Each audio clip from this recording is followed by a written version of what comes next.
আমি চিত্রাঙ্গদা, রাজেন্দ্র নন্দিনী। হয়তো পড়িবে মনে সেই একদিন, সেই সরোবর তীরে হিমালয়ে দেখা দিয়েছিল এক নারী। বহু আভরণে ফরাক্রান্ত করি তার রূপহীন তনু। কি জানি কি বলেছিল নির্লজ্জ মুখরা, পুরুষেরে করেছিল পুরুষ প্রথায় আরাধনা।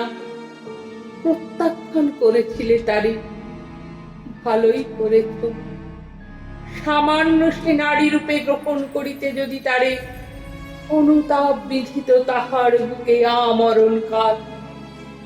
প্রভু, আমি সেই নারী, তবু আমি সেই নারী নহি। সে আমার হীন ছদ্মবেশ। তারপরে পেয়েছিনু বসন্তের বরে স্পর্শকাল অপরূপ রূপ। দিয়েছিনু শ্রান্ত করি বীরের হৃদয় ছলনার ভারে। কেউ আমি নহি, আমি চিত্রাঙ্গদা, দেবী নহি, নহি আমি সামান্যা রমণী। পূজা করি রাখিবে মাথায়, কেউ আমি নই। অবহেলা করি পুষিয়া রাখিবে পিছে, কেউ আমি নহি।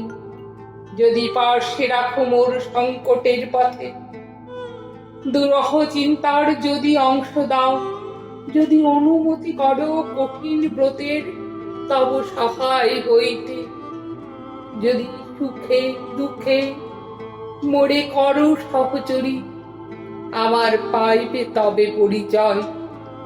গর্ভে আমি ধরেছি যে সন্তান তোমার, যদি পুত্র হয় শৈশবের শিক্ষা দিয়ে দ্বিতীয় অর্জুন করি, তারে একদিন পাঠাইয়া দিব যাবে পিতার চরণে। তখন জানিবে মোরে প্রিয়তম, আজ শুধু নিবেদি চরণে আমি চিত্রাঙ্গদা, রাজেন্দ্র নন্দিনী।